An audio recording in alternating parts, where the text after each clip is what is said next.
Previously.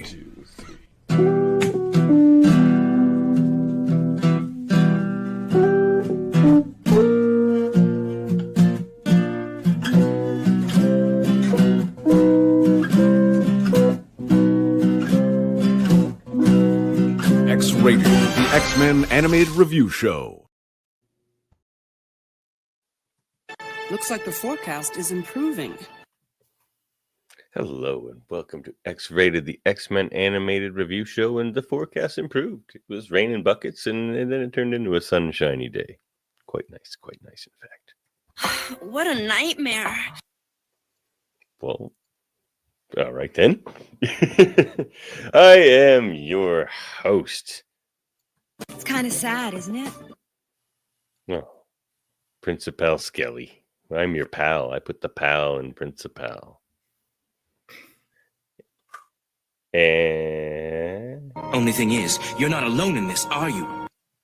No, I'm not. I have a co-host. Forget it. He shouldn't be trusted. Oh, he's not that bad. Kind of a softie, if you ask me. Yeah, this is my softy co-host Mesmer Andre over here. Fuck you. No, I'm just kidding. Oh, that wasn't very cuddly. I'm joking. I'm just trying to play against type. The only soft part about him is the people he gets that slam him on the mats in the wrestling ring. That's right. Never a no soft. One. Never. So, they say he works real stiff. That's right. Black eyes for all. Yeah. Yeah. Well, you know what? We are your hosts. That's for sure. And you could say, what could you say about us? You could say, Looks like the forecast. We've earned this as much as anyone else. Probably more. I know. That's true. We have earned this position. Hard earned. And we have a guest tonight. You'll find my rates quite reasonable. Your check is in the mail. What's up, in Sabanif? It's in Sabanif. What did I say? You said in Sabanif. Like, it's one word. Did anybody else watch Brooklyn Nine-Nine? I just had the whole Nicolaj thing where he's like, my son's name is Nicolaj. And then he's like, oh, Nicolaj. He's like, no, Nicolaj. He's like, Nicolaj. No.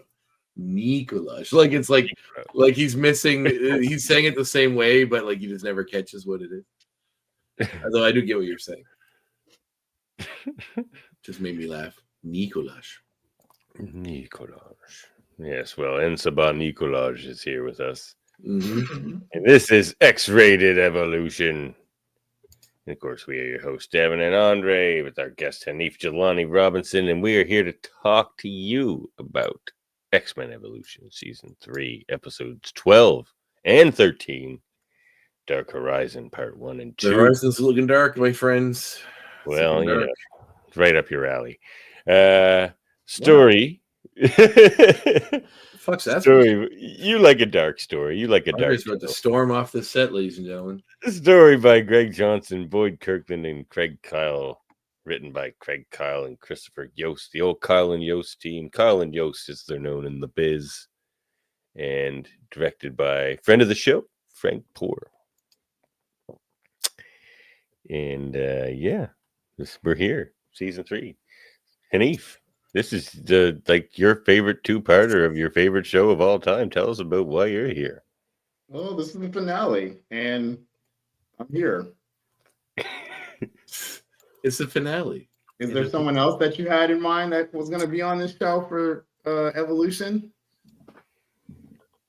No. Maybe. Actually, I think Hanif is by far our most frequent guest, I would have to say. Probably by now. I think he was for a while. It seems like he's not that I'm complaining, and he feel like having me on the show, but it seems like you've been on quite a bit. So. Yep. Well, it's his favorite show, Andre.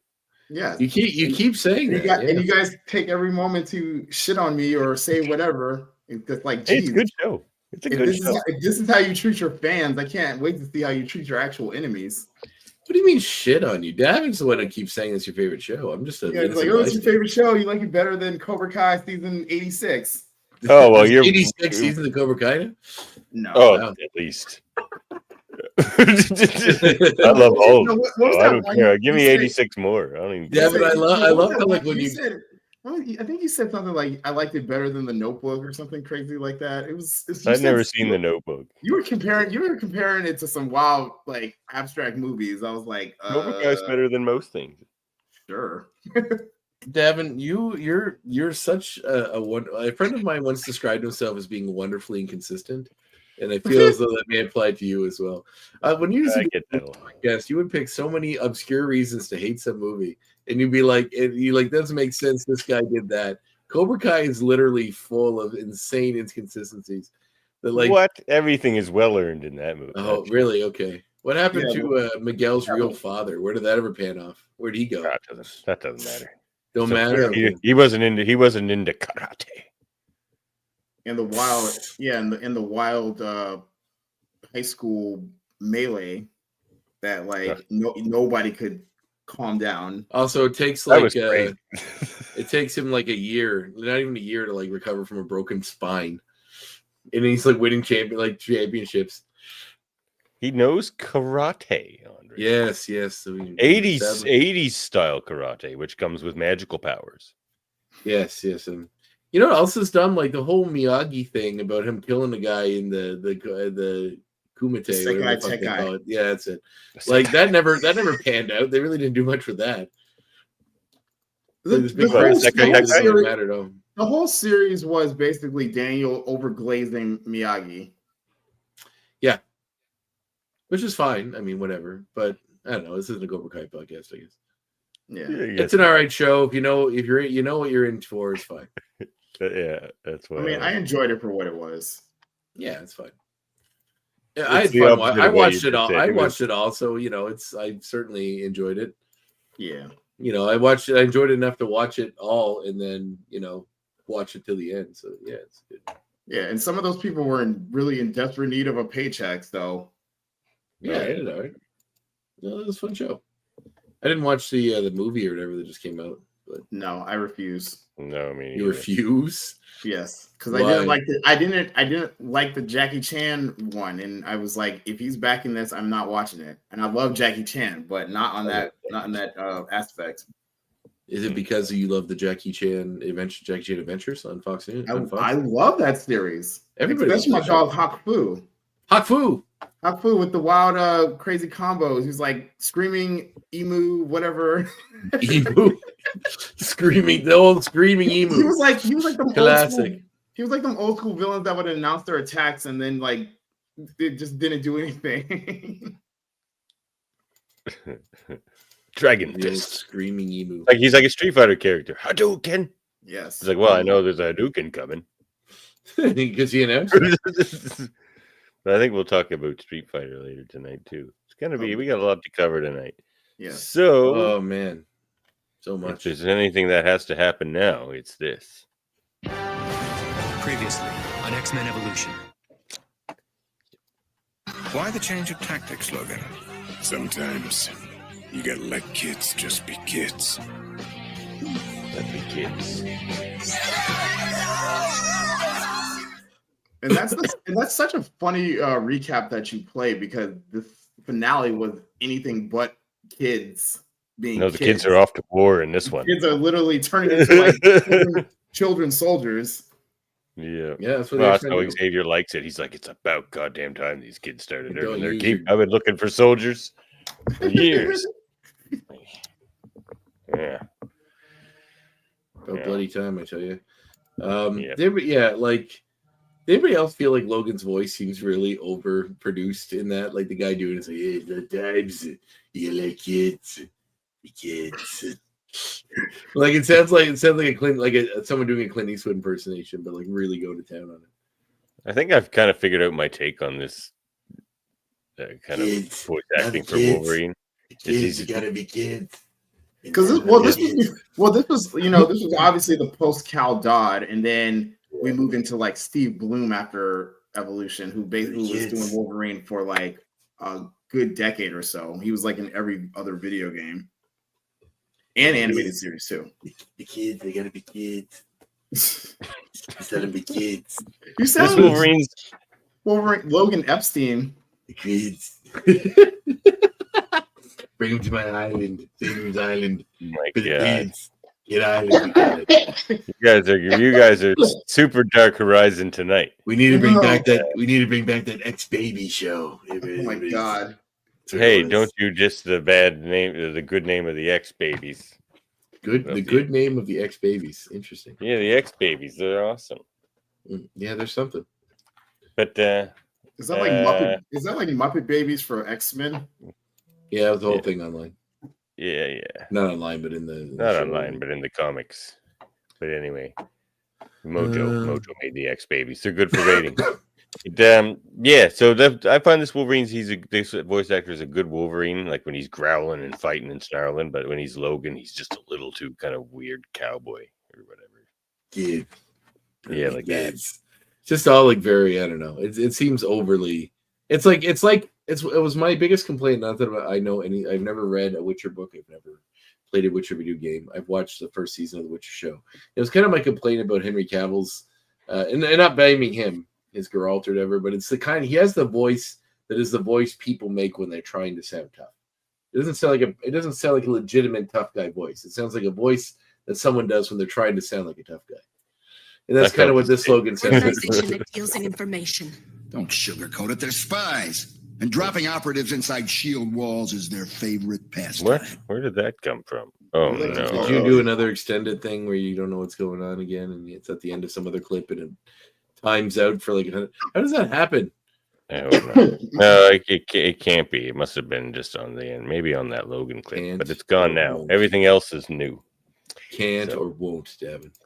I don't know. Load up your screen there. I don't want to. I'm tired. Well, then I'm grumpy. I'm going to bed. It's going to take longer your way. Hold on one sec here. Share screen. Look, this is we got some good episode to talk about here. That's for sure. Big recap. Don't need to. We can skip that. There's like 2-minute recap to start this episode off. Yeah, which you didn't play. Oh, but I played was more important.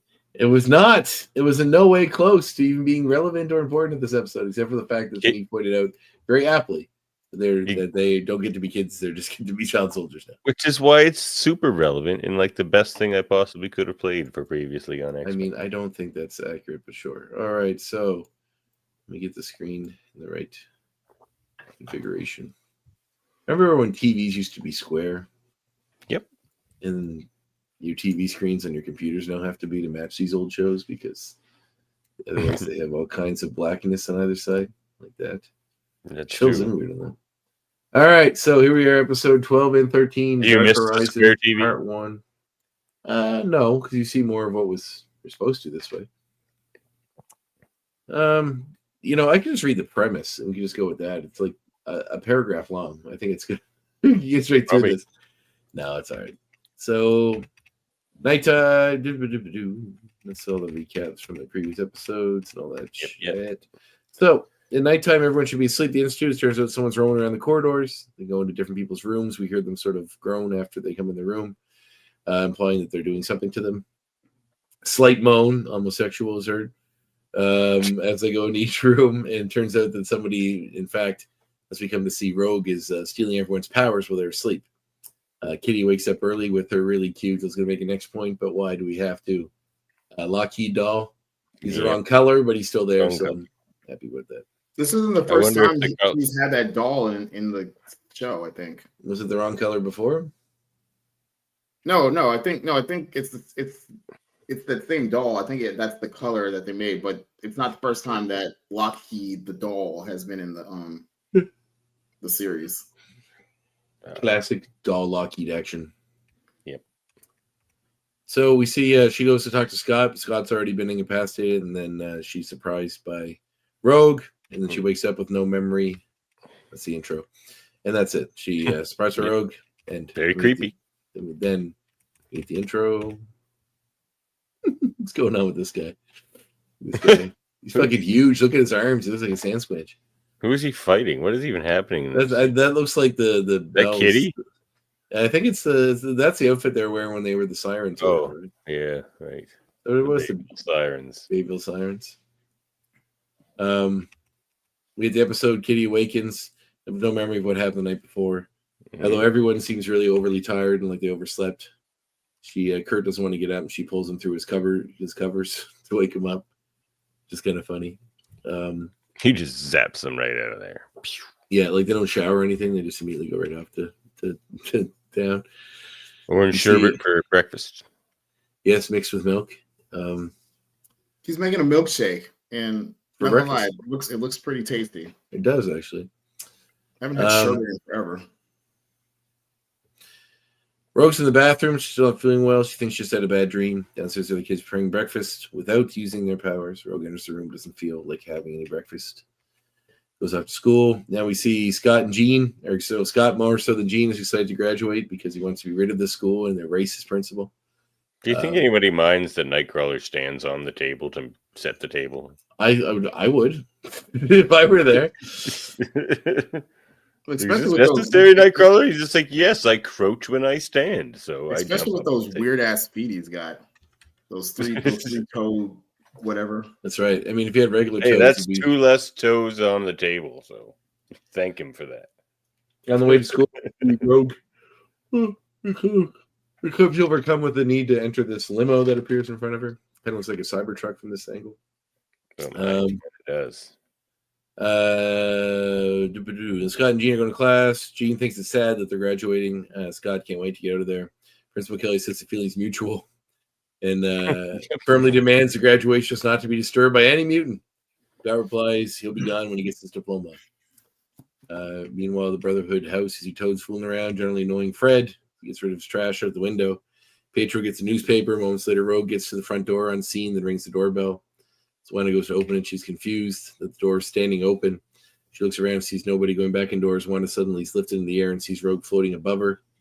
Wanda gets touched, stealing her powers. So Wanda's using the powers she's stolen from the others, including Jean's and Professor X's. Fred is having some cereal while watching television with Toad. Lance is having breakfast too. It's all over his face. He notices Wanda's on the floor. Surprised for the next moment, Rogue gets him too. In the living room, things get weird as Fred's cereal bowl suddenly gets catapulted into Toad's face before he realizes that Blob's been caught by Rogue. Toad gets the bowl out of his face. He sees Rogue and manages to dodge herself, but Rogue ports right in front of him. And moments later, Toad says, I hate this part, and then he's out too. Look at his face. Look at the Toad face. Pedro, meanwhile, gets downstairs to find everyone's unconscious. Suddenly notices Shadow, dodges Rogue's attack. He asks what's going on. But she only opens her eyes and looks at him with 2 glowing red eyes. She has Scott's powers, which spooks Pietro. As he runs away, Rogue pulls him back with telekinesis. Can I just say, Rogue is super creepy in this. Yeah, I agree. It's kind of a Halloween-y episode. This is like some straight exorcism bullshit. Like as he's trying to run and she pulls him back. Yeah, and she's just like, like why? Mm-hmm. Yeah. So we see Rogue leave the house, get back in the limo. Mystique is with her. Of course. Later, I actually like this first half better than the second half of Dark Horizon. Yes. Later, there's a rainstorm. Storm says she'll make sure it doesn't rain at their graduation, causing a possible weather system problem on the other side of the world, which will kill thousands, but it's okay. So the graduation's not rain. Jean, thankful for that. Xavier enters the room, takes the subject of Jean's choice. Jean says she might be a doctor, a biologist. She knows a good one that could probably tutor her. And Charles says his rates are very, very reasonable. But meanwhile, we see the limo arrive. Rogue gets out, points a window out to Mystique. Mystique nods. She reaches out her hand. Rogue touched it, steps out of the car and morphs into a hawk. She flies through the window. Yeah, Rogue is definitely like crazy cool in this series. Definitely an upgrade. Power. Like the Rogue in the old show was great too, but this one using all the powers at once is pretty interesting. Yeah, and that's a new thing. Like, the fact that she can even do that is crazy. Yeah, I think she was like way sexier in TAS, but in this one she was way cooler. In my opinion. I'd much rather bang the TAS Rogue, but this one, yeah, this one's underage. So the other Rogue, I'm still convinced is in her 30s. I think I still say mid to late 20s, but that's just I would say early to mid 20s. No. Early 30s. I'm the only one here who has spent more the most time with Lord in real life. 51. Yeah, it makes sense. Yeah, I would say he's 54. 54. He's on a second life. His first. Then how old is Gambit then? I'm kidding. That's why I think she's like 30, 31, and Gambit's like 35. Okay. That's my guess. That seems fair. I mean, come on. I mean, it's fair, but it's The tad. He's got the tad. It's a tad.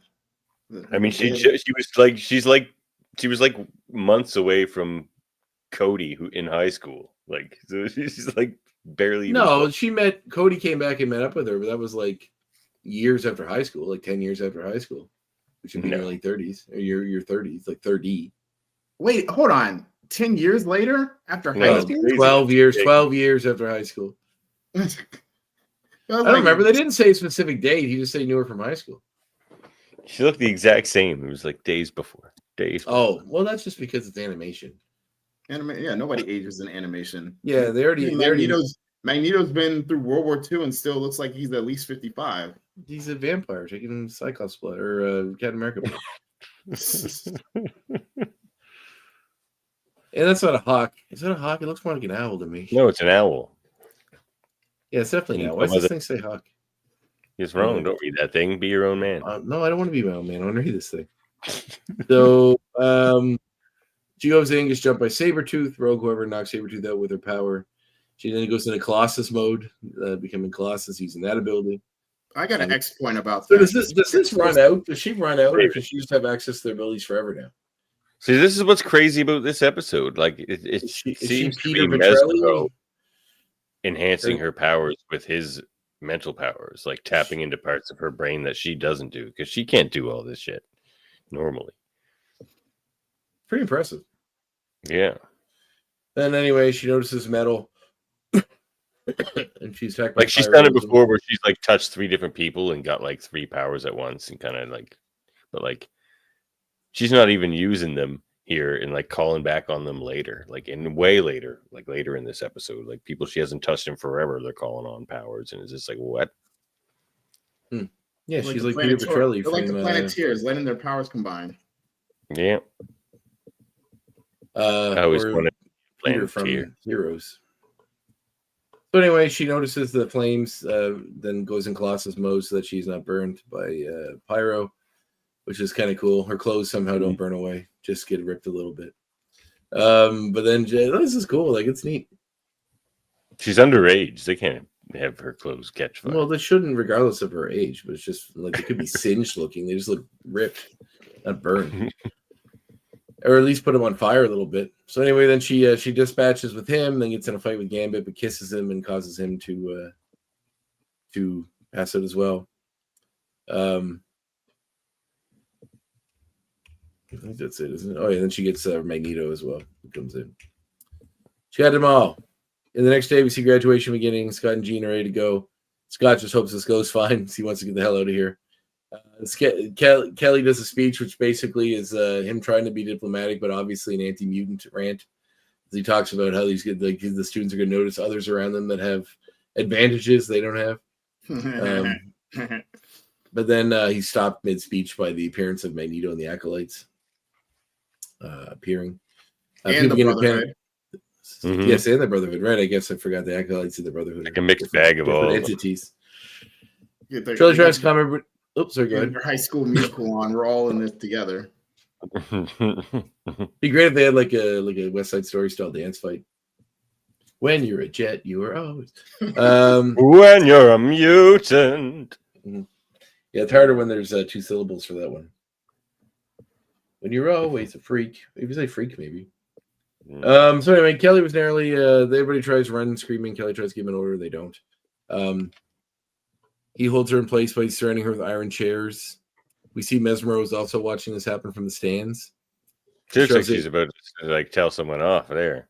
Fuck you. Yeah. Gene's getting mouthy there. That's fine. We see Sabretooth with his world championship title still. He's still the world champion. So this is actually wrestling him next week. Oh man, Tyler Maine. I'd wrestle that guy. He used to be a wrestler. So Magneto answers Rogue's. He's also probably 50 something now, but yeah, I don't doubt he wrestles anymore. No, I don't think he wrestles anymore. He's in Deadpool movies now.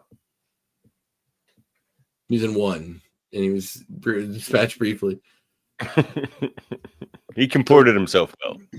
Rogue tries to run, but Pietro stops her, brings her Magneto, holds her in place with iron chairs. Xavier asks for an explanation. Magneto says that Rogues attacked them all in their sleep and took their powers, probably did the same to them. Charles asks him to prove it. He says he has security cameras that recorded everything. Which I don't understand. Why? It's very convenient. Doesn't Xavier have security cameras at the mansion? Yeah, I think he would have checked them, but maybe he had no reason to think to check them. I guess if Magneto woke up on the floor, he decided to check them. Yeah. Everybody else was like in their beds, so they just assumed they slept weird. So I'll accept that reasoning. Fair.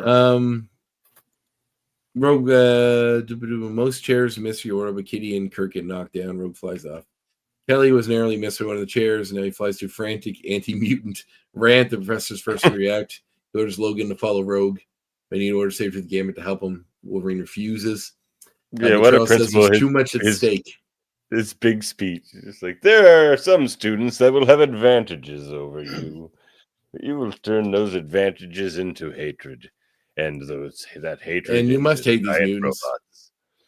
And make giant robots to kill these people. After that, he was like, that's it. I quit. I'm going into politics. Yeah. Then I'll believe your guys' theory. Right now, he's just a well-meaning principal with a lot I wouldn't say well-meaning. A lot on his plate.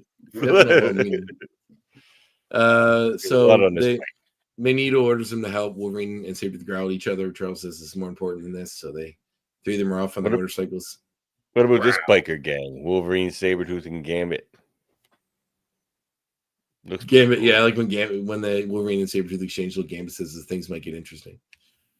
We see Charles. It's funny seeing Gambit being the voice of reason between Wolverine and Sabretooth. I like this version of Gambit. He's a lot less of a cartoon character and a lot more of a, cool. a scrappy rogue, So not much later, Charles and Nair walk through the quarters in the Institute. Charles tells Magneto the odds. They'll have to find Rogue to stop her from getting. So they figured out that she's out of control of Mesmero and therefore Apocalypse. And after the third keys, Magneto knows the alternative, finding that portal and defending it. He tells Charles the only way to succeed is to form a team with their most experienced members. Teamwork. Charles tells Magneto he'll have to use a mental block to stop Mesmero from taking over anybody. So they ride in the control room. Xavier's dream work. Beast says he hasn't found anything on Apocalypse in ancient Egypt. Magneto tells him to search under Apocalypse's real name and Sabbath Noor. Sabah. Fuck off with that. Jesus Christ, you guys. It's a made-up word in a made-up comic. Like, it can be whatever I want it to be. It's not. No, I have an X point about that. No, you don't. Meanwhile, Wolverine and Magic to the located limousine. Not anymore, you don't. I'm just gonna go full like Trump in the way that I'll just like nothing, no matter fake what, news, including showing me evidence of something I've said. It's not real. Not real. I didn't just say that. A lot of people said I did not say that. Meanwhile, Wolverine and Sabretooth locate the limousine near the airport. Both of them tear the doors off and sniff. They can't work out who drove, but there's certain Mesmero and Rogue were there. Sabretooth starts to insult Wolverine. Gambit stops, things are turning nasty. Sabretooth says they could have left by boat or plane. Corrects Gambit as he sees one land, or he sees them on that there's no evidence on land. Meanwhile, these two beasts found files about Apocalypse, and as it seems, he was at Giza some 5,000 years ago. They assume his tomb's there, but they don't know exactly where. Magneto tells them Mesmero's the only one who knows the answer. Charles has to be able to read Mesmero's mind. Moments later, Charles thinks he's got it. Somewhat later, we see him in Cerebro, using it to interpret the images he got from Mesmero's mind earlier. Having attempted that, Charles thinks he knows where is the tomb of Apocalypse. That's a cool little image. Those people worshiping it. Meanwhile, I used to rob graves. I used to rob graves. Meanwhile, Sabretooth gave it Wolverine break into the control tower. There we go. Magnus, remember when we used to rob graves together? Oh, the bones we would get. Sabretooth says he'll prove that. Basically, they're arguing, which there's a funny bit about this when they're arguing before about how they're like, oh, the fourth person must have been Mystique because I can't smell her. And they're going off about trying to find out where they are using their senses. And Gambit's like, let's just follow the footprints on the ground. He's like, stop arguing over your senses. There are clear footprints we can follow. So they get the control tower. They find everyone's out cold. Sabretooth says it proves they've been there. Wolverine answers sarcastically. Gambit, whoever looks at the radar, Wolverine looks too and says it might be them. Gambit suggests stealing a plane. Apparently, they all know how to fly a plane. I guess Wolverine does. Meanwhile, the X-Jet touches Oh, the down. good old days of robbing graves. Hey, Magnus. Hey, Magnus. Remember we get all high on ether and rob I was graves? burying my family, Charles. Well, you know, And I one robbed person's tragedy is one person's treasure. Those shady Xavier's surgeons, the pirate, the grave pirate. those That's shady a cool surgeons need cadavers. Meanwhile, the X-Jet touches down, named the Great Sphinx, together with many spheres. Moments later, the team assembles. Beast prepares Shadowcat with an oxygen mask and lamp so she can phase down into where they need to open the door. Well, Charles briefs Kitty. She's looking for an underground room. Kitty then faces halfway into the ground. She kind of dives in the ground and ends up in an underground room. She takes a fright from what she sees there, which are all kinds of spooky statues. The rear she's there, they tell her to look for some kind of a button, which she finds, and opens the door. While they arrive in the room, Magneto orders Pyro to light the torches, which he does. While everyone looks around, Kurt approaches Kitty and tells her he finds this place scary. She says he wasn't down there alone. She had to go through it alone. She walks away, and as she leaves, Kurt, who's obviously surprised by his reaction, one of the statues behind him begins to stir. Kurt only notices when one of the small pebbles begin to fall to the ground. He screams, and the others notice the statues are all becoming to life. Then behind them, the door starts to close, and they realize they've walked into a trap. That's the torches. Child soldier time. Oh, yes, and that's the end of that episode. I forgot these are in one file, so it just keeps going rolling to the next one. And Disney Plus hasn't changed it, so after this on Disney Plus is Cruise Control, and what a jarring thing that must be. There's the most dangerous mutant in the world is loose. Let's go on a cruise. Like, I don't think this ends in a cliffhanger, but it's like basically a cliffhanger. Like ease the tension. Like it's gonna need to be addressed. We just found out Egyptian Hitler is free. Let's go on a cruise. Let's go for a cruise. Ancient Egyptian Hitler. Let's just head down to the Bahamas and get some drinks and coconuts. So we get back to the battle. Pyro relays the torches. Cyclops dodges some of the statues' attacks, begins blasting at them, doesn't yield a result. And it strikes again, bringing out a column which narrowly misses Cyclops and almost crushes Kitty, but Colossus saves her.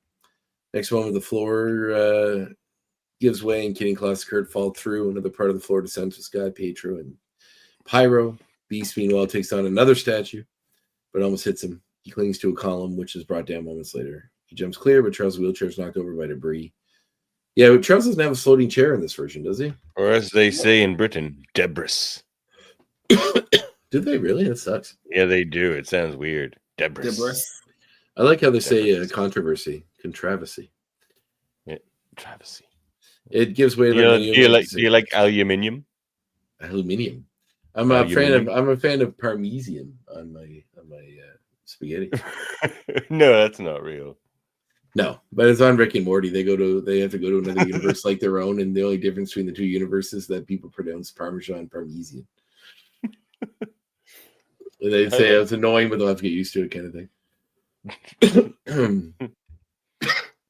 So Jean rescues Bobby from the collapse. They're confronted by another statue. Storm blasts it, but her blast gets warded off, and she lunges out at Storm, missing her and taking down another column.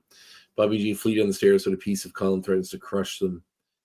Jean takes it away, but gets knocked out by some debris. The statue pursues them while the door closes, trapping them inside with the statue. A lot of column on mutant action. A lot going on here. Which I think is where we're at here. Magneto, Beast, and Charles reach another room and are sealed off. But they're like the rest. They're subtly like teasing important relationships. Like I noticed that too. Not Lost to and Kitty there, yeah. And like same with Rogue and Gambit. Yes, yeah. And maybe down, this is all supposed to be the early days, so maybe it's just the seeds of the. Magneto, Beast, yeah, but I think the show ends with like kind of a smash cut showing sort of excerpts of their adventures in the future. So, some of that. Magneto, Beast, and Charles reach another room and are sealed off from the rest. Meanwhile, Pyro lights the room where he's at. Scott and Pietro are. As he chooses Scott tells him to move. Pietro speeds off. This is hilarious. This Beast scene actually. How is your ancient Egyptian, Beast? He's just like rusty, but I do recognize this symbol. And I can tell exactly the story. But yeah, which leads him to every piece of exposition you need for like the rest of the episode. It's just like, well, it's a good thing that one symbol brought that crazy in-depth memory back to your mind, Beats. Beast tries to hurt Kitty. He tells Charles I got to look for them, but Magneto says they've got more important things to do. Basically, it's just the Brotherhood and the Acolytes and the X-Men working together. We do see a little bit of a, not flirtation, but definitely some interaction between Kitty and Colossus. So, the flirtation was there. It was subtle. It was subtle. Yes. They're also teenagers. Exactly. Magneto sees some One of them's hieroglyphics. Russian. Asks Beast if he can read them. Beast responds he can recognize certain signs and points to a spider-shaped one. He certainly recognizes the apocalypse sign. He continues the wall and tells about a pharaoh named Ramatut that came from the stars with advanced technology. Does that name sound familiar to anybody? No. Okay. I definitely don't have any X points. Nor do I. Ramatut that came from the stars with advanced technology which he used to take control of the kingdom in Egypt. It also tells about a gray-skinned mutant child that was left to die in the desert that was somehow came about because of this guy. It's a little vague. No, not because of him. Not because of Ramatut or anything. That was just a coincidence. Oh no, because he's a mutant, right? So they just say that there's a gray-skinned he's incident. taken There up was by Paul. a gray-skinned mutant was abandoned in the desert. A baby mutant. That was left to die. He probably was weird looking. But he's saved by a tribe of thieves. Its leader saw the child's power and adopted it, giving him the name En Saba Noir, or Nar. The first one, I guess it translates to. Is that actually what Egyptian it means in Egyptian? Kind of spoiler alert for part of my X point, but no. Okay. This is a made-up language that we just have because it's convenient.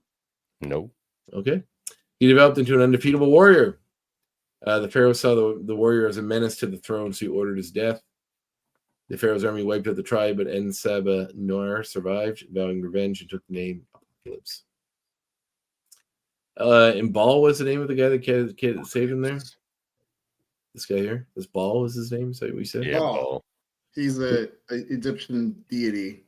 Yep. Not in this thing. He isn't. He got killed by fucking Pharaoh's people. No problem. Just a dude named Baal.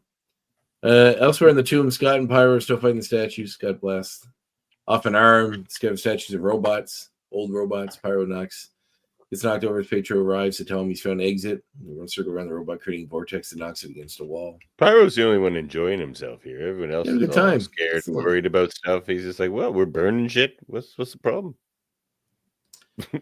Yeah, basically. We see Bobby runs out of ice. He's been icing ice too much. He ran out of it.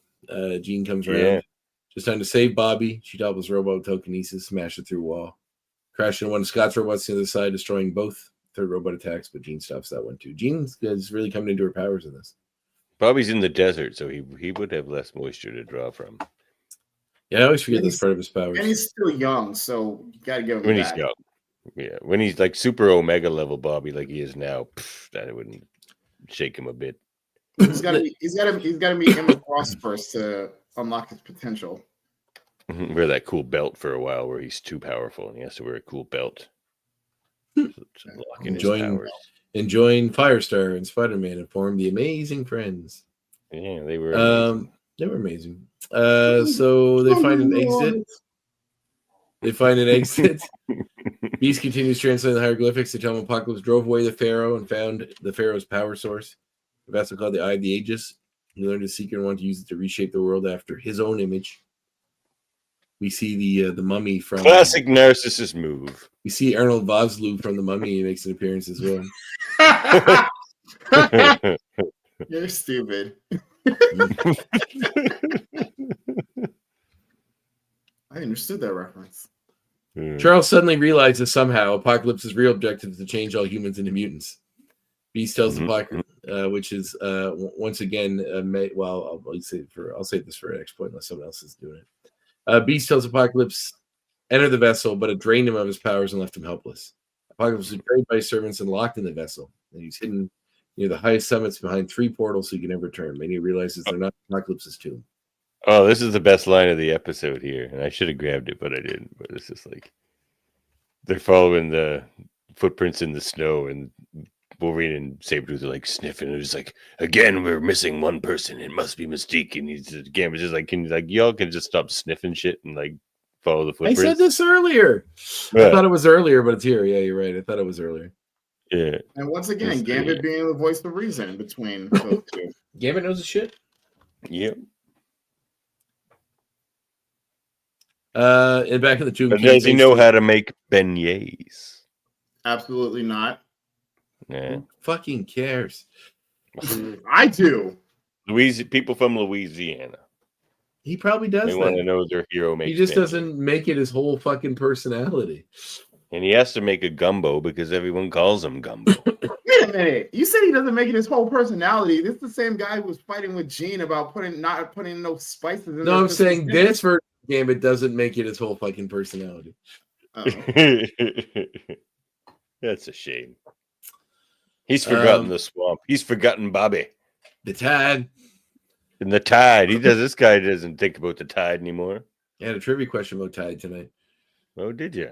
Mm-hmm. What was it? What is the name for what is the name for giving 10% of your earnings to the church, to a church? A tad. A tad. Oh, I was gonna say exploitation. Well, yes. Extortion. Yeah, extortion. Getting to heaven if you give us 10%. Experts for an X-Men podcast. Getting to heaven if you give us 10% of your money. So that's all it takes. God's keeping a tally. What a bargain! So Kitty, they tell him not to trust. So yeah, we see them following the tracks in the snow, following the play to the Himalayas. Meanwhile, back in the tomb, Kitty faces her wall. Kurt ports in. They startle each other. Kitty asks Kurt to look for the professor. He replies he wouldn't leave her alone with Steelface, referring to Colossus. Since he doesn't trust him, he tells Colossus not so bad. He's kind of a softie. Then we see Colossus smash through the wall. He tells him he is concerned. Kitty gives Kurt a you see kind of look. Next moment, Scott and the group blasting through the wall, followed by a bunch of robots. Bobby, Scott, and Power begin to fight them all. It's a bunch of robot fighting with the kids. Well, the Charles, Magneto, and Beast reach a closed door and intrigued by it. Magneto breaks it open and sees the vessel. When they approach it, a cryptic code on the vessel lights up, and the vessel itself opens up. The three men aboard the craft. Beast recognizes it as the base of the eye. When Magneto asks where the eye is, Charles discovers cerebral interface, puts it on. Suddenly, Right Beast above receives the nose. a message. Wolverine tells them they follow road to Tibet, that she's there with Mesmero and Mystique. Magneto suddenly understands the reference to the mountains, and the apocalypse must be there. Wolverine tells Beast his coordinates, but then he, Sabretooth, and Gambit are knocked down by a psychic attack from Mesmero. Charles' mental block saves him, however, Sabretooth tells Logan that Mesmero ordered him to throw him off the cliffs. Gambit kindly asks if they both jump off. Who won the battle of wits between Wolverine and Sabretooth this episode? I think Sabretooth got him by an edge. He was a little more quick with the whips. Yep, I think so too. Meanwhile, in the Himalayas, Mesmero, Rogue, and Mystique enter the cave. They go to the third portal. Mesmero reveals the third key is actually Mystique, and that they need Rogue, but Mystique was required as well. They need someone to get all stone-faced. Mesmero responds she won't be forgotten by Apocalypse, so Mystique subsequently asks why she wasn't hypnotized like Rogue. Mesmero says he couldn't because her powers are stronger now. But he points to a small hole in the portal, tells her it leads to Apocalypse's sign. She only lay a hand on it. So Mystique's motivations in this is still a little vague. I'm guessing she agrees with what Apocalypse wants to do. Well, no, she says it here too. She's like basically here to protect Rogue. Like he promised her and Rogue like safe passage in the new world. Safe, yeah, exactly. Safety. Oh, that old chestnut. Every villain's always like, I'm going to take over the world, but you and your fucking friend will get to live on an island somewhere and be fine. I will destroy everyone except you. Don't worry about you. You'll be fine until I eventually you, then the good guys win. I meant the other everyone. The other everyone. The royal everyone. It's like the nerdy kid who comes back to the school and does something really bad, and he spares the two people that treated him nice. Right. Yeah. You go to school shooting. Let's say the kids are nice to me. Yeah, it's like it's the it's a Billy Madison method where you call up the guy you bullied and apologize, and he takes your name off the kill list. Mystique morphs into a king cobra, slithers through the hole, finds herself in a round room with a small pillar. She hesitates for a moment, then puts her hand in the pillar. The walls begin to rotate. Mystique wants to retract her hand, but finds herself stuck to the pillar. Mesmero lied, and Mystique turns into stone. Liar. Rogue enters the room and starts setting a staircase. As Mesmero looks on, he suddenly notices the entrance of the cave beginning to glow. Outside, Gambit has just charged it. The stone blocking the entrance explodes, and the team rushes in. That's a nice use of Gambit's powers, actually. Tells them they can't stop Destiny. Wolverine, Gambit, and Sabretooth each try to tackle Mesmero, but he manages to ward off their attacks. Meanwhile, Rogue reaches the Eye of the Ages. She takes off one of her gloves and touches the eye, and it opens up. Emitting a fierce green light. Inside it, there's a very old-looking N7R. But as Rogue looks at him, he starts to open his eyes. Oh my god! I'm never saying this name again, ever. Call him Apocalypse. I'm going to say I'm just going to say the blue one. I'm going to call him Steve. He's Steve. I'm calling him Bob. Meanwhile, back in the tomb, the remaining robot is still pursuing the team. They encounter a closed portal. However, Cyclops blasts a hole through it. They've landed in the hall with the vessel. Oh, it's just a bunch of robot fighting. Magneto slams into a wall with his magnet powers. Yep. Magneto's this. I like this Magneto when he's not talking. Yeah, I feel like we haven't got a lot of payoff for like them working together. It hasn't been like an eternal fight between Magneto and them over these seasons enough for it to be like, oh, they're finally together. There's like one big fight at the end of season 1, and that was it. All just seems so inevitable. Just kind of him lingering around. I think just because the fact that they're kids, they're still kids. Well, Magneto isn't. Well, no, I mean, but his students are, and the Brotherhood, they're still young, so like he doesn't want to go on a whole full like war rampage with a bunch of teenagers. He would definitely send Pietro on a war rampage. Whereas in like TAS, it was easier to like just to get rid of the X-Men because they're all grown adults and they knew what they were getting into. Morph didn't know. This one's for you, Morph. So you see Mesmero gets Wolverine in the but it allows Sabretooth to get close enough to knock Mesmero out, which snaps Rogue out of her mind control. You see the fight. This cuts Rogue to wake up from hypnosis, but as she begins to stare around, Apocalypse grabs her hand and begins zapping out all the personalities that she had absorbed recently, turning him young again. Now they call him Young Bob. Young Bob. Wolverine gets into the room, discovers the petrified Mystique, and then continues to go. Downstairs, sees Rogue collapsed. He checks for sign of life. He sees Apocalypse rise over the eye and begin hovering into the air. Back in the tomb, Scott's the last one aboard the vessel. Charles closes the damaged robot, reaches the vessel, but he tries to crush it. It suddenly disappears. Seconds later, it reappears in the cave as Wolverine sees Apocalypse Bob glide through the air. He overcomes his... They call him Glowy Bob. And pops out his claws. However, as he tries to jump, Apocalypse, for some reason, the sort of pulse knocks him down in very slow motion. This whole scene is so badass. As the group ascends the vessel, they run to the round room before they can reach it. Apocalypse comes floating out. When he prepares themselves to fight, Apocalypse wipes the ball with another pulse.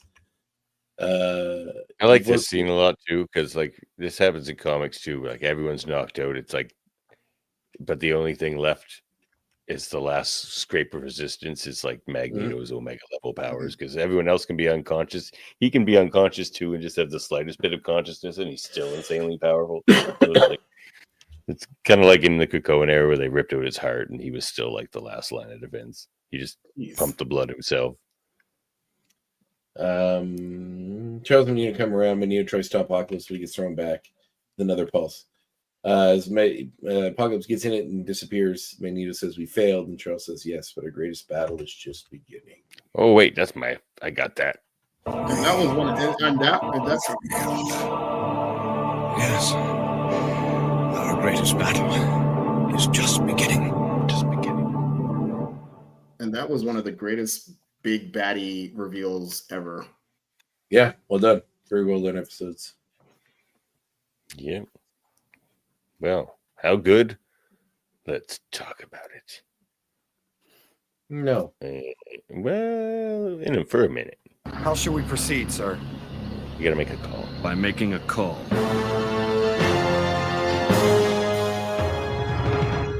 We're doing this as one episode, right? X Yeah. rating. 10. Yeah, one episode. Yep. Kenneth? X. Another X. That scene with Apocalypse alone gives it the 10. Certainly gives the gravitas for, I guess, what was going to be the next season long. Yeah. Yeah. I like the creepy horror movie Rogue stuff a lot. Yeah, it was Yeah, fun too. that too. Yeah, I'm going to give it an X as well, though I think maybe X23 was a bit better an episode. But, you know, there can be multiple. This one's like equally as good in a different way. Yep. Great episode. Great way to end the, well, I mean, if you don't count Cruise Control. And also it was 3 10s on the season. And even even all the build up from like season 2 to now, like when the first Mesmero episode when he was using them to get the first key, and then the next episode in season 3 when they the spider and that unlocked the second key, and then just everything culminating leading up to this moment. Everything, it was just a great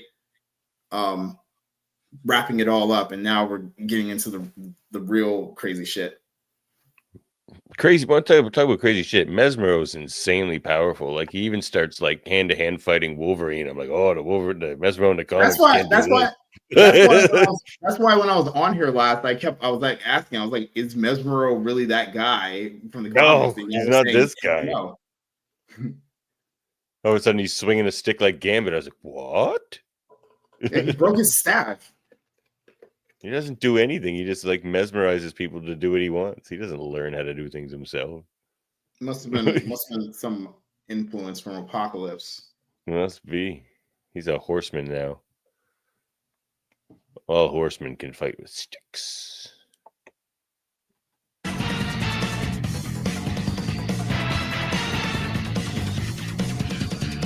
There's no point. Nope. But we're going to do it anyway. Evolved X points. Who wants to go first? I'll go first. Why not? So my first X point is Storm's electricity. So Storm kicking some ass in this episode. I loved it. So I wanted to talk about just a little shine on Storm anyway. Because a lot of the time they use her as kind of like the Worf in this series, like where the villain has to sort of take down Storm a little bit because she's the toughest one. And if you take down Storm, it's a threatening villain. That's what happens to Worf in TNG. People are like, Worf sucks in TNG. He just gets thrown around. I'm like, yes, because if you throw around Worf, then the villain's dangerous. But who's this Worf you talk about? He's a Klingon type character in Star Trek: The Next Generation. Looks a lot like this. Some kind of alien? Yeah. So I can tell, Andre, are you being serious right now? No. I was like, no, he's seen Lord have mercy. Lord have mercy. I'm an actor, sir. I'm an actor. Yeah. So but in this, they mostly just show her using electricity. She uses a bit of wind to like propel herself, but other than that, she only like fires electricity bolts from her hands, and that is really smart because of all the things she can do, she can't do most of them in a tomb where like she can't access the sky and air and all that kind of stuff. But what she can do is access static electricity, which she can access anywhere, and fire that from her hands. And that's what she was doing, and that was pretty awesome. That's my X point about Storm being awesome, even in a tomb. And it's interesting that they didn't I was expecting the whole time for them to do a claustrophobia moment with Storm because they were down in this tomb and everything. I'm glad they did. I'm glad they didn't. I feel like even in that tomb, it seemed like it was pretty open. Pretty spacious tomb. A little spacious tomb. Pretty spacious little tomb there. Remember, there were never tombs this spacious when we were robbing graves, Magnus. Robbing graves seems our heads. Too kind of a. Oh, he's bumping. Is what he said? Bumping our heads. Yeah. Oh, the ceilings are so low, Magnus. So low. All right. What's your X point, Andre? My X point is, where is it at? What's it doing over here? I like that Quicksilver and Pyro. Oh no, I'll go for my first one. My first X point is Bob's motivations in this episode to turn the entire world into mutants. Does that sound like something familiar to you that may have came out in a movie shortly after the series did? But I just want to turn everyone into dinosaurs. No, it's like Magneto's whole thing in X-Men 1. Well, remember he's going to use X-Men 1 came out. X-Men predates Evolution, so a lot of the series was based on that movie. Yeah, I know. Well, the thing is about that, Stephen E. Gordon and Frank Porter told us that wasn't much the case at all. They weren't given any material. That's what I suspected too. Yeah, but like that was at the first season. This is 3 seasons later. Yeah, actually, wait, hold on, because this season came. This was. Well, he did say, or they did say that eventually they sort of started feeding. Well, into 2003. This episode debuted in August of 2003, and by that time, X2 was already out. Yeah. So, I mean, they could still be borrowing stuff. I mean, even Bobby's inclusion on the team was, kind of loosely based on X2 because he started coming out, no pun intended, as like a kind of a active role in the team. Yeah, but they could have just wanted to do that like original 5 thing too. Who knows? But yeah, you have a point. Like I think they started feeding into each other, like they said. But in the beginning, at least, he says, because it seems like they just like took the movie and like, let's make a cartoon based on that. But like, they swear that wasn't really the case. I'm calling cap. Oh, jeez. Here we go. We got a cap call. Yeah. All right. What's your X point, Hanif?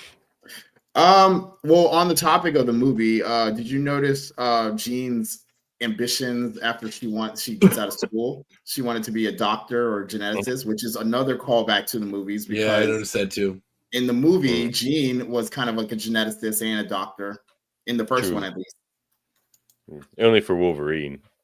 Well, also, I mean, she also spoke first. She spoke only when you're 60 in the opening scene about the genetics of being a mutant. True. All right, my next X point. En Sabah Nur is Marvel keeps saying it means the first one, but it does not. It's it's Arabic and it means the morning light. That's cool. Funny. That's cool. Yeah. The morning light is kind of like the first light. True. So hence the mistranslation, like fucking. But it is more the morning light because it's also used as like a response to good morning. Semantic Sammy. But semantic Sammy. But the funny thing is, when they first grab the baby in Sabah in this episode, they hold him up and it's just like right into the sun, and you just see the sun shining down on it, like the morning sun. So it's like, maybe they sort of did know. I don't know. But the morning light, it's not gibberish made up for a comic book, Andre. I mean, they asked if it was. They didn't say it was. They asked if it was. Yeah, no. Marvel's always been on the ball like that. They've been pretty they keep things pretty close to the chest and relevant and topical, and not just in X-Men. My next X point is the mountain that the Tomb of Apocalypse is in fact on is in Tibet on Makulu Peak, based on the evidence shown in this episode. So the 5th highest mountain in the world. Well, the summit of 8,485 meters, 47,838 feet for those of you in the metric system or off the metric system. Are we talking to people in the past? Oh wait, never mind. We have one of those very people with us today. All right, what's your next X point, Hanif? My next X point is, who the hell is watching the kids? Because they're going to war. They're there. Kids. No. Because remember when Magneto and Xavier, they're talking about bringing their most experienced members on the mission. Literally Was all everyone? the adults and like the seniors were out on this thing. Who the hell is Oh. watching the New Mutants? Where's Oh, yeah, I guess it was Jubilee? Amara. They took a Where's couple New Boom? Mutants. Where's Amara? Oh no, they Where's just took Bobby. Cannonball? They didn't take multiple, did they? There's No. a couple times I thought it was multiple, but it was Bobby. They look sort of the same. Yeah. I mean, yeah. So like, I mean, my theory is that I think because they said not Quicksilver, Wanda and Lance were absent during the graduation, so I think maybe they went to go either They're watching the because kids. they're kind of older, and because Lance has already been at the mansion before and has experience. You're gonna let the miscreant and the crazy lady watch the kids? I guess. I mean, who else? Unless Berserker called the Morlocks and say, "Yo, we need to crash for a little bit." Callisto just comes up and babysits. No, they go down to the store. Callisto's just They hanging sent the out. kids down in the sewers with the Morlocks. Yeah. You kids Bother be me, good, or we'll yeah. send you to the Morlocks. All right, Not my the next Morlocks point. again. Blob was watching Powerpuff Girls, Ah, it's gonna be mine. They didn't. which is funny they because weren't like that's a actually Cartoon Powerpuff Network show. Girls, but you could tell. Oh, were they not? It looked pretty Well, close. no, I mean the design obviously was Powerpuff adjacent, but they didn't Hmm. say it was Powerpuff Girls. Well, they wouldn't own No. the rights to it, so it's No, it's Cartoon different Network. networks. So. But I mean, you funny see a that girl- they took a you Cartoon see- Network show. You see 3 girls wearing pink, blue, and green beating up a green Yeah. big-headed monkey. I mean, chances are it's the Powerpuff Girls. Oh no, I saw Mojo an episode of the Wonder Years that did that exact same thing. All right, back to you, Andre. Is it Okay, the we're flying third through X these point? mofos, aren't we? Third X point. What is it? 1 sec.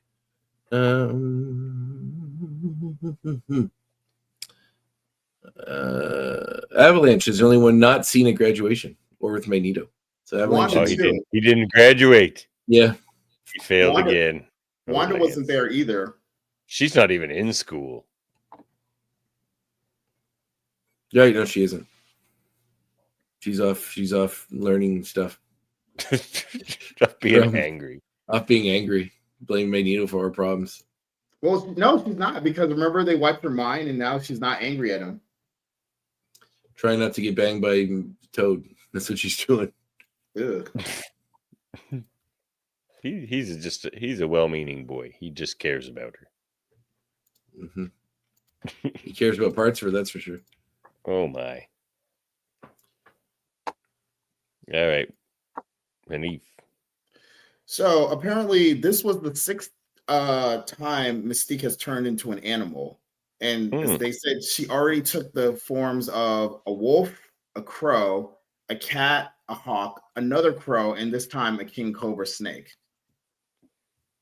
And now a stone statue. And an owl. Which they call a hawk, but it's definitely an owl. Yeah, they do call the hawk in the episode description, but it looks very much like an owl. 100% an owl. All right. Well, the final X point.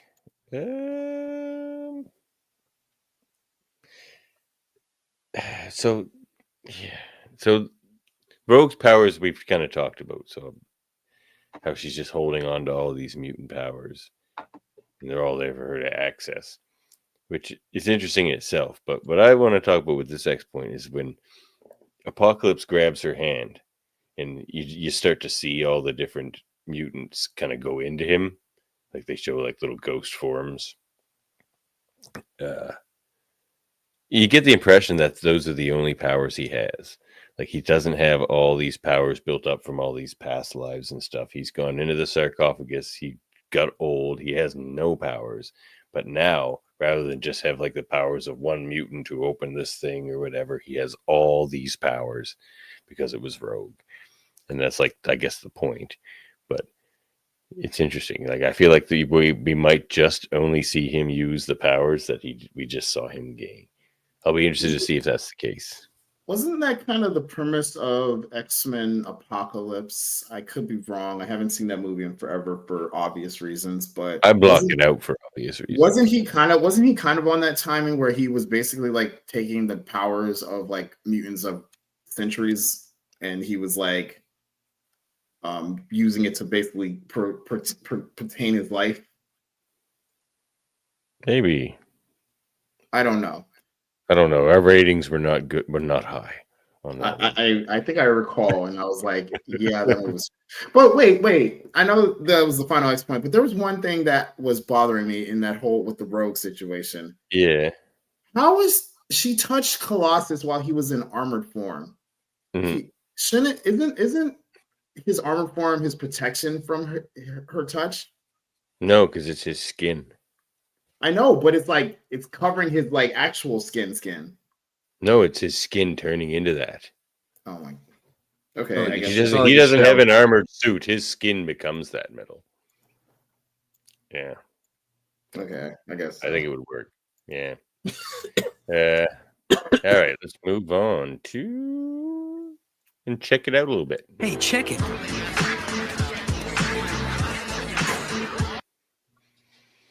Well, I'll make mine quick.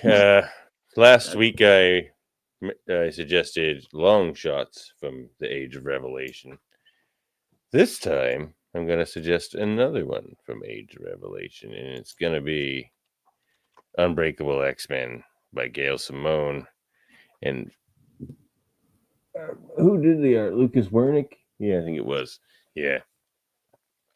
So, it's amazing. Speaking of Rogan Gambit, that this series, the Gail Simone series, has really been shining a light on their relationship in a super positive way. They have a great relationship. In this episode, or this issue, was just super sad, tearjerker. I mean, it's 10 years in the future, so it'll all get reset when things get reset. But everything always does in comics. You just got to appreciate each story for what it is, and it's super sad. Check it out, Andre. Checking it. Oh, did I bring it out? No, I left it in the other room. It's called. I just got it as a gift for my goddaughter.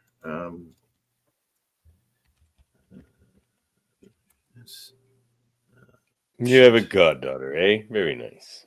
Well, only name only. It's not like I'm showing her anything godlike or priestly. It's just a good friend of ours' kid. God damn it! I can't think of the name of it. If I just Google the answer. It's a graphic novel about the history of women's rights. And about the history. Who writes it? Rights against. I don't know. It's called Amazon's Abolitionists and Activists: A Graphic History of Women's Fight for Their Rights by Mickey Kendall. It's going to go through the history of women's rights movement. It's interesting. It's pretty cool. It's well done. It's a good way to. I mean, obviously, it's a little more adult than just something you give a small kid, but I trust her mother to figure out when she should read it to her. But yeah, it's an interesting little graphic novel, and it's obviously a pretty important subject. So, especially now with some things going on in the world. So, Very good. Hanif, you got a comic recommendation for us? What are we reading, Hanif? I'm empty this week. Sorry. What? Oh, good. Moving on. He's got a big segment coming anyway. Oh, right. Yeah, I remember this. Yeah, awesome. All right. Hey, name this movie.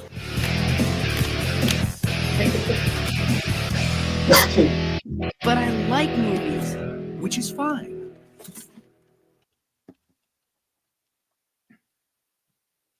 What movies do you like, Andre? Oh, I'm sorry. I'm trying to do too many things at once. I'm going to suggest. Oh God, we're getting into Halloween season. Let's watch something spooky. You know what? I watched an interesting movie last night. I wouldn't say it's like the best horror movie ever made, but it's certainly interesting. It's a low budget movie from the 80s. Oh my God! Hey! What are you doing? Hey, kitty. It's Lebowski. No pride. Huh? I said, hey, kitty. No pride. Oh, no pride, boy. I'm gonna suggest a couple things because it's Halloween. I got this guy when I was in Toronto. So watch Critters. Yeah, Critters. The first two were great. The third one is Leonardo DiCaprio's first movie, so that's fun. He never talks about it, but he should. Don't be embarrassed about your early horror movie, beginnings. I'm looking at you, Leonardo DiCaprio and Kevin Bacon and Johnny Depp. and there's somebody else big I'm thinking about. Matthew McConaughey, Renee Zellweger, Viggo Mortensen. The last three were all from different Texas Chainsaw Massacre movies. But yeah, so but the movie I want to suggest, so it's this weird little movie. It was directed by, I can't remember the guy's name, but it stars Sam Raimi in a role. He's in it, and it's called Intruder. It's a slasher movie. It takes place in a supermarket, and it is very low budget, very much product of its time. But the effect, Greg Nicotero, who did all the special effects for The Walking Dead, it was one of his early works on his own when he was starting his own company. And yeah, the special effects are really great. It's kind of a fun little movie. It takes a little bit to get into it. Once you get into it, it's full of fun kills and kind of ridiculous shit. You see a guy get his head sawed in half the short way by a turkey slicer. You know, those big slicers they use to cut up like chickens, which is they don't shy away from showing you at all, which is pretty impressive. So yeah, cool movie. I mean, lots of good horror movies out there. Watch The Thing. Watch the original Texas Chainsaw Massacre. Oh, sure. Watch all the good stuff. Halloween. Yeah. You didn't know it. Watch some Vincent Price. Yeah, the original Fly, or the Tingler. That's Yeah, Devin. Tingler's Devin awesome. loves the Tingler. Big Tingler's Tingler good. fan, Devin. Devin likes the tingle. I like the tingle. All right, well, before we get into Hanif's segment, hey, I got a bone to pick with you, Hanif. So, Andre, did you know, after we were teasing Hanif a little bit about making himself famous on this show, he ran right out of here and got all Disney famous because he was a little too, so he's like, being famous for this little podcast, not good enough for me, he says. I'm going to go get up on Disney Christmas specials and stuff and get real famous instead. Isn't that something? I'm unfamiliar with what happened. What did Hanif do? All right, so I think it was like 2 weeks ago. That's something. I get so you, as you probably know, I'm a member of this this very prestigious community choir called the Orlando Choral Society, OCS for short. And my director, Dr. Jeffrey Redding, is this very well-decorated director. He has a Grammy to his name, and he's been teaching for well over maybe 3 decades. I don't know, but he's been around for a while. And when I found him and joined the choir, it's been just basically like a dream come true because everything he touches turns to platinum, and he just brings out the best of you vocally, mentally, spiritually. This is the greatest. It's just the greatest experience ever. So Dr. Redding gives me a call and he asked me if I wanted to be a part of this little singing opportunity.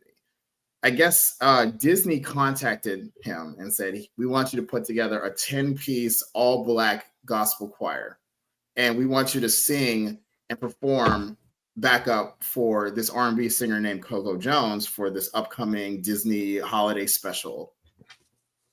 And I was like, okay, cool. And there was just this whole like process of getting there, signing my, basically like giving up all my IDs and stuff like that. Cause Disney, blah, blah, blah. Then we had to go to the studio, record our vocals, lay them down. And then last Friday, we went to Animal Kingdom. We were there from basically midnight till the sun came up, pretty much filming what looks like a live performance or a music video. So they basically played the track, we lip synced it, but it was really our vocals, and we were performing in front of a group of like hundreds of, I don't know if they were employees or fans that were just dedicated to Disney, but it was basically a bunch of people up in Animal Kingdom in front of the Tree of Life at like 3 a.m. watching us perform. Wow, that's really cool.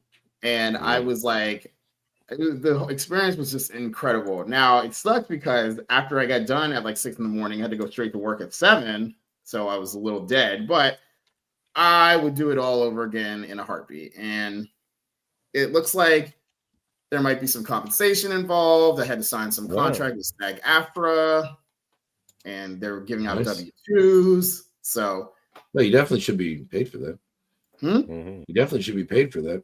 I know. Yeah, we're technically talent. I mean, I wasn't really thinking much about it. I was like, oh, whatever, singing, blah, blah, blah. And I mean, because it didn't really take any time away from any of my other schedules. Like if I had to take time off of work, I'd be like, yeah, I need some pop. But Time from your sleep.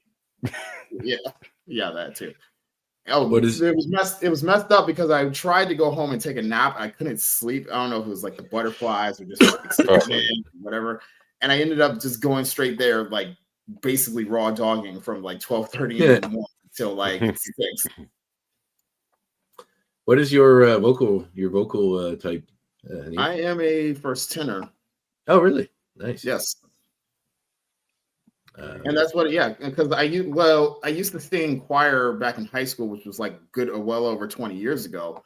Mhm. And when I got back into it, I was like, can I still hit them notes? And sure enough, I could. And I was That's like, awesome. oh, yeah, okay. I see what's going on. So yeah, this whole weekend was just full of just like musical adventures, between doing that thing at Disney, attending a concert by my brethren in choral from UCF. They had a fall concert, and then we had our concert on Sunday, the OCS, and we were performing, and it was just basically just choir all weekend long. So it was a beautiful time.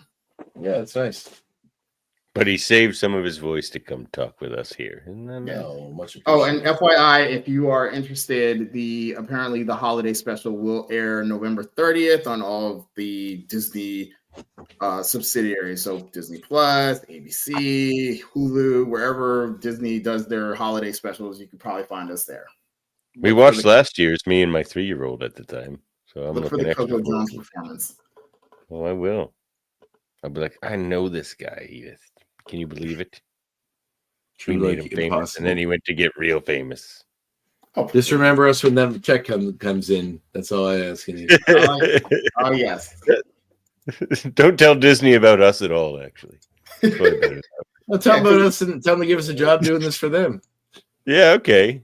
We're generally favorable, so listen. We'll do whatever. We'll say whatever nice things about the president you want us to say to keep our jobs. I asked Andre a question once, and his response to me was, "Sure, I'm a shill." Yeah, I am. All right, let's get on to this probably final segment of the night. What a pity, Beast. I've ruined your little toy. Bitch. Oh my gosh.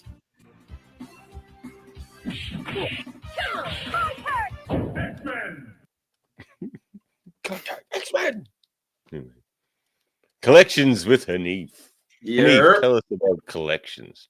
All right. Well, before I go into anything, I gotta show you my latest. Well, one of my latest acquisitions. It's funny that this episode centered around Mr. Insavanor himself. This guy came in the mail. Apocalypse. Yeah, I had to cop him after the lovely announcement at New York Comic Con about his 12-inch Big Brother coming, but he was on sale, and I copped him, and he came to my house pretty quick. And it's beautiful. I like this guy. Comes with some extra hands, a mean face, and a big old gun blaster hand. Big old gun blaster. Big old gun blaster. Yep. And then, so obviously, most people are familiar that I guess who collect or know anything about the Hasbro or Marvel Legends X-Men 97 Wave 3 is basically complete and already out. And so, Mr. Morph himself. Morph's here. How many heads does he come with? 3. The regular one, the human face, and then the Gyric face. Oh, really? I think the original Morph fig that I had back in the day came with his human face, his purple eye human face, and Cyclops face. Yeah. Oh, like when he was evil, when he had the eyes were. Yeah. Right. So Morph, and then Cable, of course. He's got the multi-guns going on with the blasters. Mr. Roberto da Costa. Sunspot. Jamil's favorite female, Jubilee, with her little fireworks going on. An old school Logan in his figure. Oh, yeah, Logan with the coat. Logan when he's cold. And it's so the timing couldn't be perfect because I've been waiting for the 6th piece to show, and here she is. Oh, sweet. That looks awesome. Frost. She just That's showed up awesome. on my doorstep, and I was like, yes. So I like the 97 Frost because it's like the classic look. yeah. It's The cool. hair and everything. Yeah. And then, so that's that. And then I guess, Davin, you want to get into some of the. Yeah, I'll start sliding up here and you can just talk about it. There you go. All right. So, along with Wave 3, they dropped 3 deluxe 2-packs. First is obviously Scott and Jean from X-Men 97's finale when in their classic outfits. Some multiple hands, some blasters, some. Next, we got Wolverine and Storm in their brown. What a pack! What a pack! Costumes. Cool. That's awesome. Look at that secondary Storm head. Actually, how awesome that hair looks like. Yeah. Now, a lot of people were complaining about this because they were saying, I mean, I found some of their comments a little racist because they were saying her skin was too black. Her skin was too dark. That's how Storm's supposed to be. Like I know, that's what I'm saying. I'm like, have you watched the show? She's like very chocolatey. They brownwashed too many black characters in comics. They did it with Sunspot too. Sunspot was Afro-Brazilian. He certainly isn't Afro-Brazilian anymore. I don't know. I don't even know who that dude was in the New Mutants movie or in Days of Future Past. That was in that movie. That was basically whitewashing. So like they do that in comics with black characters, and it's annoying every time. Those people are wrong. Yeah, I think Bo DeMille, one of his complaints, he said that the heads they were trying to fight back against making Storm a little darker in 97, and I was like, that seems a bit much. He's just burning every bridge now, eh? I felt like that was a correction, though. They really fixed that, and that was a good thing. Yeah. Sounds like he's just burning every bridge now. He's like, fuck everybody and everything. He's Ray Fisher. He's Ray Fishering himself. Ray Fisher, who played Cyborg in Justice League, and then talked so much shit about Warner Brothers and Joss Whedon after the whole like reshoots and stuff like that. Yeah, they buried that guy. He's him. gone. I don't even know if he's back in anything. No. Yeah, so you get capes, some extra heads, some lightning hands. Of course, Wolverine with his claws, no claws, his mean mug. If you look at it the other way, it looks like 2 Wolverine middle fingers. He's giving the Stone Cold Steve off. That's funny.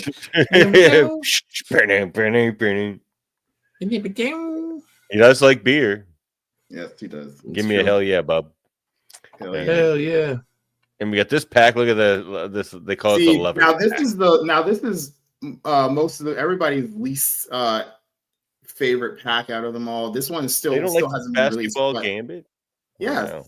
Which is like so random. Honestly, they should have made that Beast and Beignet. Made Beignet Gambit. Little Beignet. Just keep say Beignet as much as you crop top. Yeah, the crop top. So the only reason I'm getting this is because it comes with extra, so I can get some extra hands to my already Rogue and Gambit figures, and the headpiece for Rogue. She looks way better, design wise. Her face looks great. Pretty good. Yeah, awesome. Look at that beauty here. From the astonishing run. Yeah, this was the latest wave that they announced. The astonishing Beast, the Secret Wars thing, or not my favorite beast. Cat Beast. Meow. Actually, this wasn't pure Cat Beast. This was when they sort of came back from it a little bit after Astonishing. Yeah. And they've already got a whole Astonishing wave going. They got Cyclops, they got Emma Frost, they got Wolverine, they got Kitty. So don't be a lot of waves, man. Yeah, this year for collectors has been amazing. Like especially X-Men, they've been eating so good. Hasbro's been doing their thing. Or they haven't been eating at all because they're spending all their money on toys. Yeah. Yeah. Case in point, you just showed it. Miss Rachel Summers, Phoenix. Yeah, Rachel's my favorite. This is an important release because they've already released basically already 4 of the 5 Excalibur core members. They got Nightcrawler, Captain Britain, Megan, and Shadowcat in her blue outfit, and now she rounds it up. And I think this also rounds up, like if you're a Summers family collector, she's up there because we already got Scott, we got Jean, we got Cable, we got Corsair, we got Vulcan. And now my Rachel. Where's Nate Gray? Oh, I think there's a Nate Gray figure out there too. Damn, well better be. You, my precious, precious Nate Gray. All right. Well, what else we got here? We got X-Force. Feral. Another completion because every X-Force, specifically for the 90s team with like Sunspot and Boom Boom and Shatterstar and Domino and all of them is basically already out there. So this completes the pack too for the collectors. Sweet. They're completing a lot of packs this year, which is beautiful. Yeah.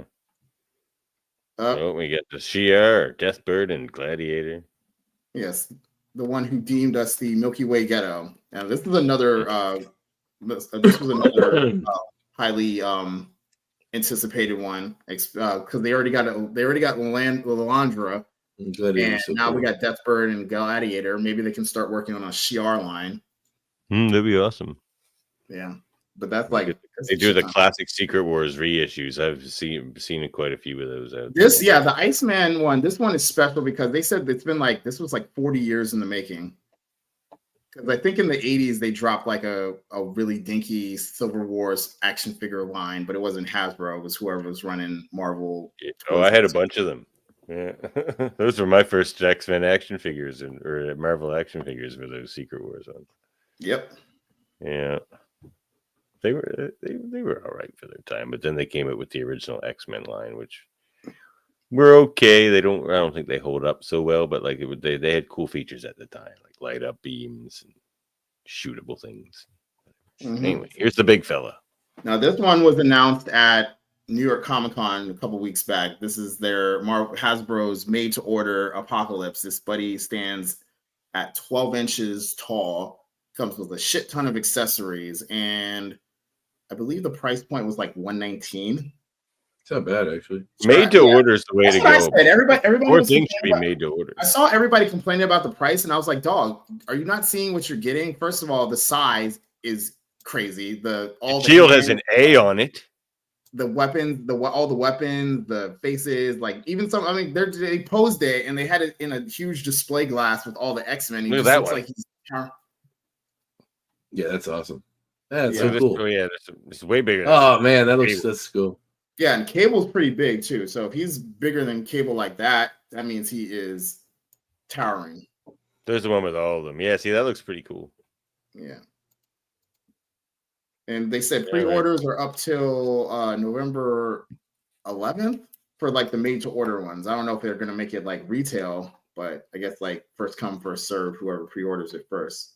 That's the way to do it, man. No, have wasted plastic in the ocean. Just make this thing to order. Yep.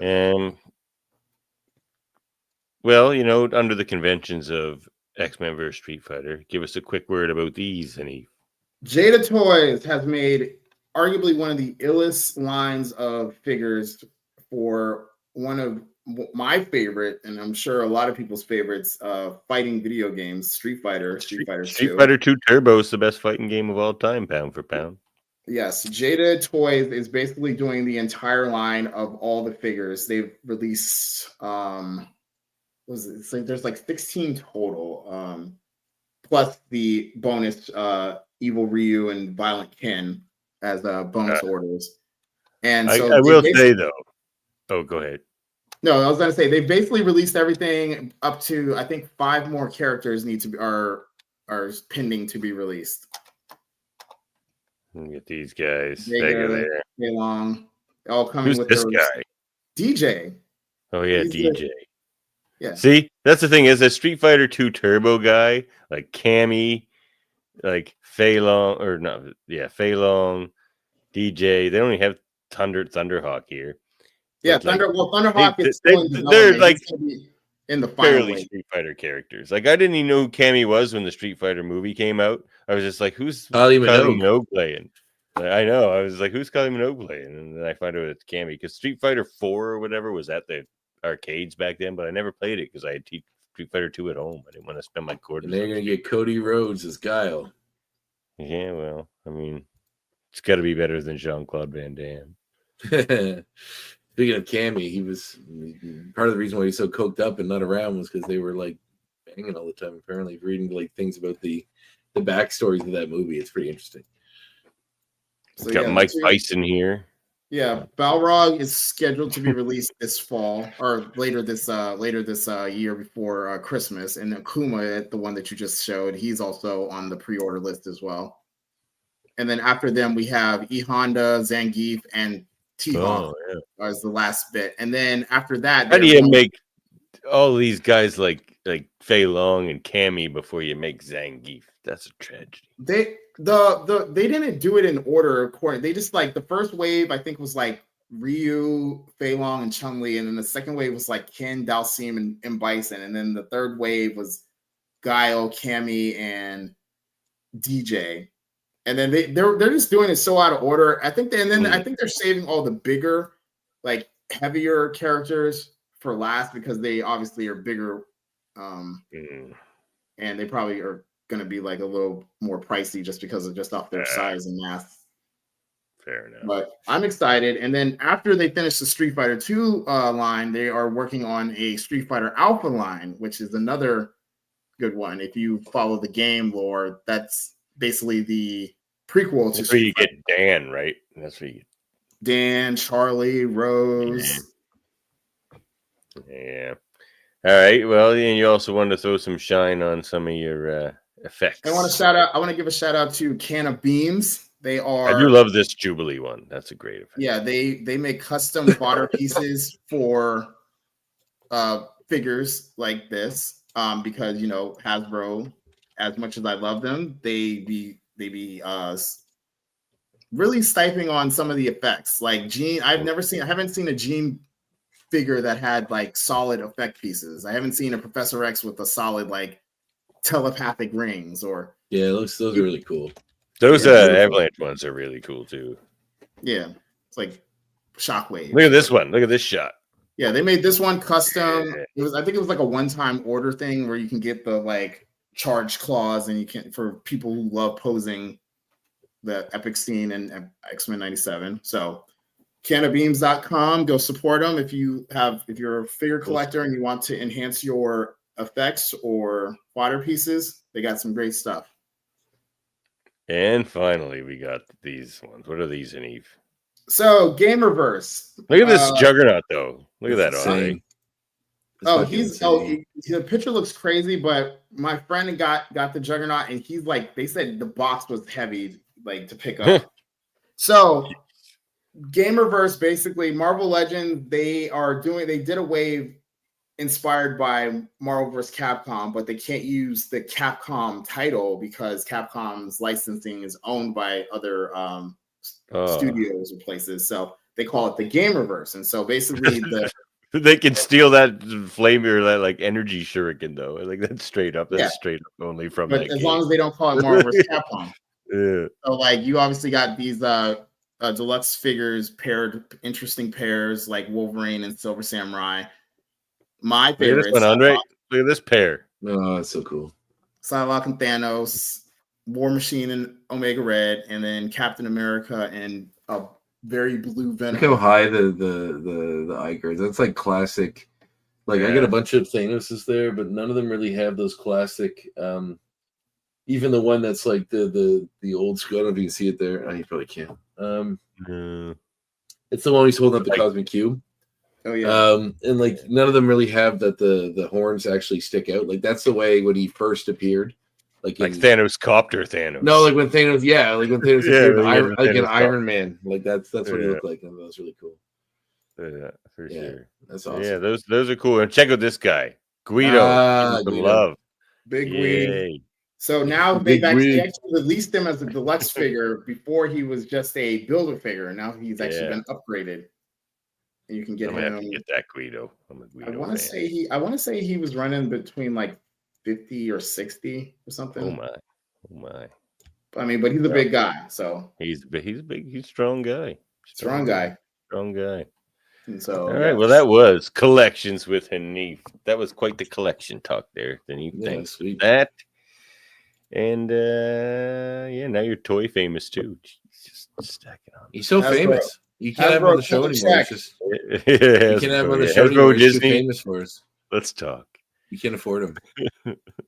They can't afford him. No, we can't afford him. He's making sweet Disney money now. No, but for us, he forgot. This was his intro.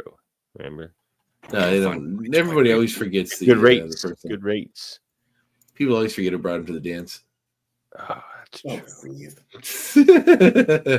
We're gonna ride. If Hanif ever makes any kind of success anywhere, we're gonna take as much credit as humanly possible for it. Oh, absolutely. You know why? You guys already take credit for me on Meta when I type in my own name. Probably more. I know. Because we've earned it. Okay, Probably well not. let's just say that we love you, Hanif. We're glad you're on the show. Yeah, we're glad to see you. As much as Davin, when you shine, we shine too. As much as Davin busts your balls. You wanted to see us, Professor? That's what I do with everybody. I have a very special assignment. It'll be challenging, so I need someone with nerves of steel. Colossus.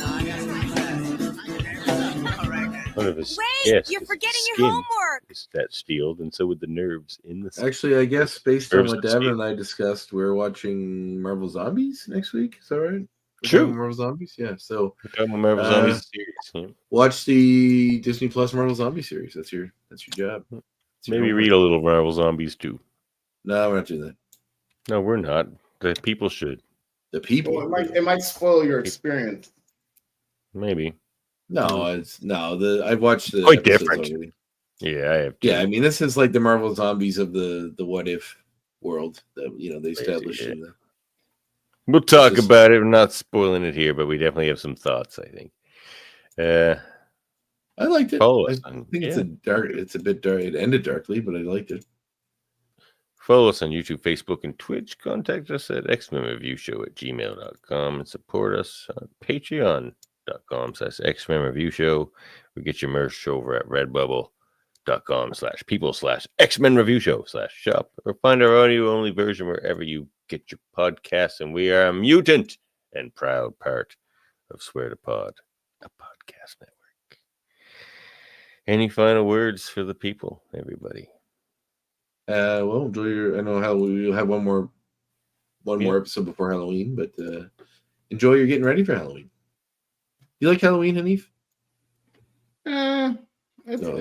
I used to be jazzed about it because of all the parties and stuff like that, but now I'm kind of like the old dude who sits at the crib and gives out candy to the kids. Yeah, that's a great role. I don't get any kids in my house. I wish I did because I love Halloween. They're all doing it's now like trunk or treats and stuff like that. Yeah, because of the murders. What? Yeah, a lot of places do trunk or treat now, where like you go to like a parking lot and everybody brings Or their a cars. cul-de-sac or something. You have all Yeah, that. and, like It's the purpose. I'm totally against that. I'm a Halloween purist. I mean, it's a safer, and kids don't have to worry about like sudden danger. And some people really deck their cars out to look super cool. The whole point about Halloween is sudden danger. Anyway, we'll get into that. The whole point is that you can be murdered at any instant. Exactly. You don't know, and it's exciting. Anyways, we'll see you before Halloween. I might not be here. It may be someone else in my stead. Oh, Could shit. be. You Here we never go. know. Here we go. Could be. So, catch you next time. Next time. Good riddance.